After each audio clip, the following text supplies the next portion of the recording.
大家有冇諗過，地球咁重，但係點解佢又可以一直保持懸空狀態，唔會跌落去嘅呢？唔通喺地球嘅底下，真係有股神秘嘅力量托住咗我哋？大家好，歡迎翻到嚟大灣區謎檔案。咁其實跌呢個動詞，佢只適用於有質量嘅天體，比如地球質量所產生嘅引力作用，一切都指向地心，所以地心方向就係地球定義下方嘅絕對基準。但呢一套規則到咗廣闊嘅太空就會失效。因為宇宙唔似我哋屋企咁，佢根本冇所謂嘅天花板，亦都唔會有地板，所以唔存在上下左右。因此，從科學角度去理解，無論你往邊個方向行駛數億光年，實際都唔會撞到嗰度限制你前進嘅牆。不過肯定會有人好奇咁問：宇宙既然冇下方，點解個地球仲咁有規律同方向咁圍住個太陽轉，唔會自己飛咗去第度？而導致咁嘅原因係因為太陽挖咗個我哋用肉眼睇唔到嘅坑，喺地球下面困住咗地球，所以地球轉咗46億年都唔會飛走。佢唔係因為學似牛頓話齋有隻無形嘅引力之手將地球拉住唔俾佢走，而係地球自己陷入咗去太陽用質量編織嘅時空陷阱入邊。因此我哋成日講咩引力產生嘅嗰種拉扯感，正確講法就係時空彎曲咗而導致㗎。而以上嘅描述正正就係愛因斯坦比牛頓更瘋狂嘅地方。我哋都知牛頓因為俾蘋果砸中，所以發現咗萬有引力，意思即係萬物嘅慣性點解都會往下跌，而唔係往上飛。但可惜嘅係，牛頓始終都解釋唔到引力係乜，佢點解可以隔住真空將幾億公里遠嘅物質拉過去？而呢個疑問，科學界花咗200幾年時間，直到1915年，愛因斯坦所提出嘅廣義相對論，先對呢一條難題有咗合理嘅解釋。佢話，當年令蘋果跌落嚟嘅力，令地球圍繞太陽轉嘅力，根本就唔係一種力，所以引力根本唔存在。導致咁嘅原因，只不過係時空被質量扭曲咗而產生㗎。就好似彈床咁，放一個鐵球上去，佢下方就會自然咁凹落去。凹陷嘅程度取決於鐵球嘅質量。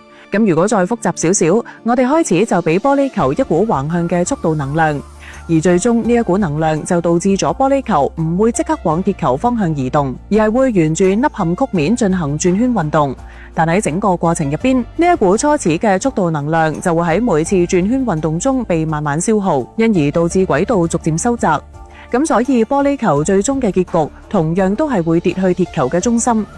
咁應該好多人都已經意識到，以上嘅實驗就係地球同太陽嘅關係。而事實上，太陽嘅質量係地球嘅33萬倍。更誇張嘅係，成個太陽係超過99.86%嘅質量都集中喺太陽度。而亦都正因為佢擁有近乎絕對嘅份量，先能夠將周圍嘅時空壓出一個可以支配全局嘅巨大凹陷。所以8大行星就好似一粒粒玻璃珠，全部都要順住呢一個由太陽創造嘅時空凹陷而運動。而呢一種身不由己嘅滑行，就係我哋學術上所講嘅公轉。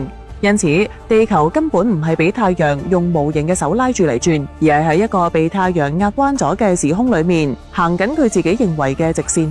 只不過喺彎曲嘅空間入邊，所謂嘅直線行下，就自然變咗做一個好接近正圓嘅橢圓軌道。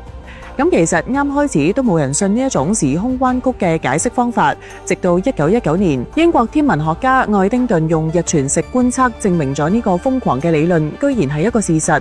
佢發現遠處行星發出嘅光經過太陽附近嘅時候，居然發生咗彎曲。簡單嚟講，光行嘅係直線，咁所以如果時空係平嘅，光線佢冇可能會產生彎曲現象，因而就講明左太陽附近嘅時空真係存在扭曲現象。所以真係俾愛因斯坦講啱咗，我哋所講嘅引力，佢只不過係呢一種彎曲所呈現嘅表象。但係可能大家都會產生一個共同嘅疑問，就係既然地球一直向住太陽嘅方向滑，點解佢到而家46億年都仲未跌落個太陽度？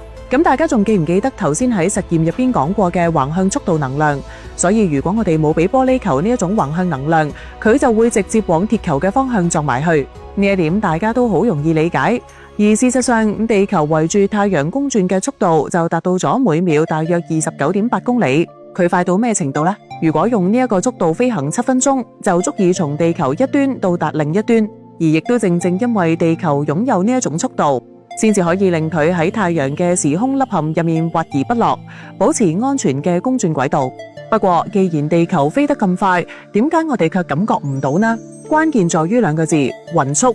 就好似坐高鐵，當列車勻速行駛嘅時候，你喺車廂入邊係完全 feel 唔到自己喺度移動緊，只有加速或者減速，你先會有明顯嘅推背感。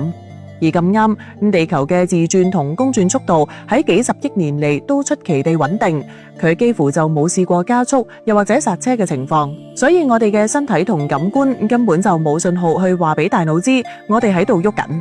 更何況地球上所有嘢，甚至乎空氣都同地球鎖死喺同一個速度上一齊運動，因此冇任何一樣嘢會慢半拍或者快一步嚟提醒我哋。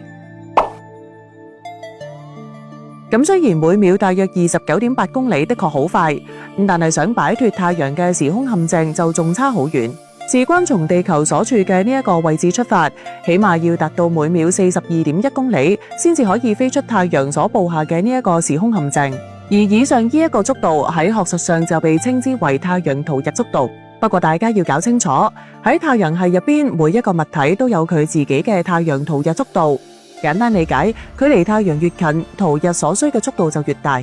就攞最靠近太陽嘅水星舉例，佢嘅公轉速度約每秒47.89公里。就咁睇，佢已經遠遠快過地球嘅太陽逃逸速度。但越係接近太陽範圍，時空嘅曲率就會越大。所以通過天文學家計算，水星嘅太陽逃逸速度起碼就要達到每秒67.7公里。咁其實換個角度去理解，就係我哋所存在嘅呢個太陽系，佢唔可以停落嚟。好似地球咁，如果佢一停，大約喺2個月之後，地球就會俾太陽吞噬。而最慘嘅係，我哋仲會比地球行先一步，因為越靠近太陽，溫度就會越高。呢點大家都好清楚。但係大家唔使擔心，畢竟以上嘅災難描述大多數只會喺電影入邊出現，因為喺近乎真空嘅太空裏邊，根本冇任何實質嘅物質或者力量可以令到地球呢個龐然大物踩剎掣。但係既然冇嘢可以令地球停低，咁佢此時此刻嘅呢一個速度又係點嚟嘅呢？而呢一個問題就要由太陽系嘅誕生講起。大概喺46億年前，銀河系嘅某個角落出現咗一大片塵埃同氣體組成嘅星雲，亦即係喺學術上所統稱嘅原子星雲。當時呢片星雲喺自身嘅引力下開始慢慢收縮，而且佢喺一路縮嘅同時仲一路旋轉。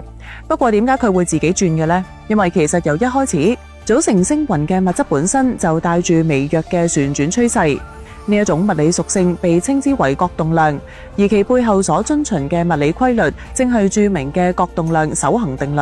所以簡單嚟講，只要冇外界力量嘅干擾，一個系統嘅旋轉勢頭就會一直保持落去，佢唔會無端端咁自己消失。而原理就好似跳水運動員，佢喺空中要完成高難度動作，就必然要抱緊手腳，收緊核心。咁做嘅目的就係令身體轉速瞬間加快，從而完成更多高難度嘅翻滾動作。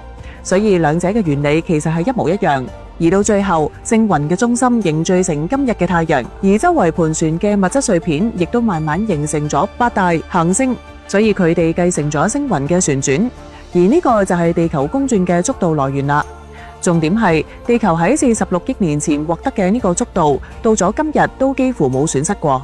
佢會一直轉落去，直至太陽死亡嘅一刻為止。不過淨係有速度都未夠㗎。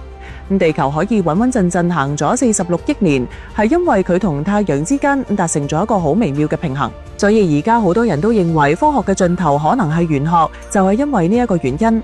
但係其實呢一種啱啱好嘅速度，並唔係咩嘢神秘嘅設計，佢係有實實在在嘅物理學原理去支撐㗎。因為早喺300幾年前，牛頓就已經通過一個思想實驗，清清楚楚咁解釋過呢個原理。佢想象喺一座好高嘅山上面擺一門大炮，並向住地平線嘅方向發射炮彈。而如果炮彈速度好慢，佢就會畫出一道弧線，跟住跌落地面。咁如果炮彈嘅速度再快少少，條弧線自自然然就會再長啲。再如果當時嘅炮彈速度快達每秒7.9公里，咁呢粒炮彈所畫出嘅弧線就會同地球表面嘅弧度一模一樣。簡單嚟講，即係炮彈會一直向下跌，但永遠都跌唔到落地，因為地球係圓㗎。炮彈向下跌嘅同時，地面自己都會一路向下彎曲。所以炮彈永遠都追唔上地面，結果就變成咗一粒圍住地球不斷轉圈嘅炮彈。而呢個就係宇宙第一速度嘅由來。因此，如果速度低於呢個數值，無論條弧線有幾長，最終呢粒炮彈都會因為引力而跌翻落地面。所以明白咗呢一個原理，你就自自然然會明白地球同太陽呢一個無限循環嘅精妙軌道。不過呢個世界冇嘢係會永恆不變㗎，而實際上太陽再過50億年左右就會變成紅巨星，屆時佢將會不斷膨脹，逐一吞噬水星同金星，徹底破壞太陽系嘅平衡。咁今日就同大家傾到呢度先。另外要同大家交代一下，生前好錫作者嘅嫲嫲近日已經仙遊咗，所以最近更新可能會慢少少，希望大家可以諒解一下。咁多謝大家收睇到呢度，我哋下期再見，拜拜。